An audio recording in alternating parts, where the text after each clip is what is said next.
వనపర్తి జిల్లా కొత్తకోట మండలం అమడబాకుల గ్రామ పంచాయతీ సెక్రటరీపై గ్రామస్తులు సంచలన ఆరోపణలు చేస్తున్నారు. గ్రామానికి చెందిన ప్రకాష్ రామచంద్ర గౌడ్ 2023లో NREGS కింద సీసీ రోడ్డు పనులు చేపట్టి పూర్తి చేశారు. ఈ పనులకు సంబంధించి 8 లక్షల విలువైన బిల్లులు మంజూరు అయ్యాయి.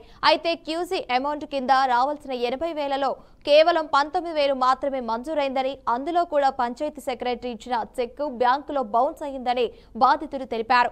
అప్పు తీసుకుని పనులు చేశామని, ఇప్పుడు వడ్డీలు కడుతూ ఇబ్బందులు పడుతున్నామని ఆవేదన వ్యక్తం చేశారు. తమ డబ్బులు పంచాయతీ సెక్రటరీ ఏపీఓలు ముందుగానే తీసుకున్నారని సమాచారం. వీరిపైన విచారణ జరిపి కఠిన చర్యలు తీసుకోవాలని వారు డిమాండ్ చేశారు. ఈ ఘటనపై గ్రామస్తులు జిల్లా అధికారులను వెంటనే స్పందించి న్యాయం చేయాలని కోరుతున్నారు.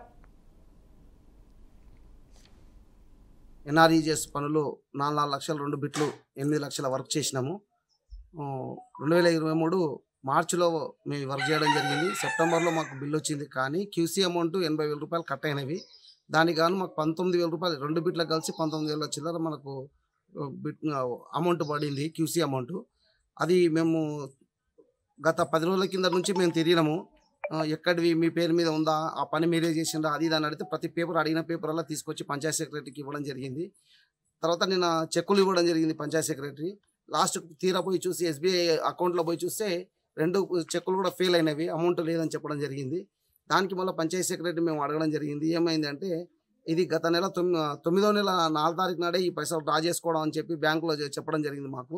కనుక మేము చాలా 3 ఏళ్ల నుంచి ఈ పైసల్ని మేము ఎదురు చూడడం జరిగింది. దీంతో పాటు 8 లక్షలతో పాటు గ్రామ పంచాయతీ నుంచి మాకు బిల్స్ పెడతామని చెప్పి సర్పంచ్, పంచాయతీ సెక్రటరీ, అప్పుడున్న పంచాయతీ సెక్రటరీ ఇద్దరు కలిసి మాకు వర్క్ చేయడం చెప్పింది. అది కూడా 2,17,000 ఇంతవరకు రాలేదు మాకు.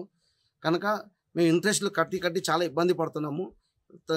ఏదో నోట్ల తడి ఇట్లా ఆడుతుందన్న ఆలోచనతో మేము ఈ 19,000 వచ్చినామని చెప్పి పండుగ ఖర్చులకు వస్తామని చెప్పి చాలా సంతోషపడ్డాం. నిన్న మొత్తం కూడా బ్యాంకులోనే కూర్చోవడం జరిగింది. లాస్ట్కి వస్తే మాకు అడియాసలుగా మిగిలిపోయింది. కనుక అందరూ దీని మీద దయ ఉంచి పంచాయతీ సెక్రటరీ తర్వాత MPO ఇద్దరు కూడా వీళ్ళు స్పెషల్ ఆఫీసర్ MPO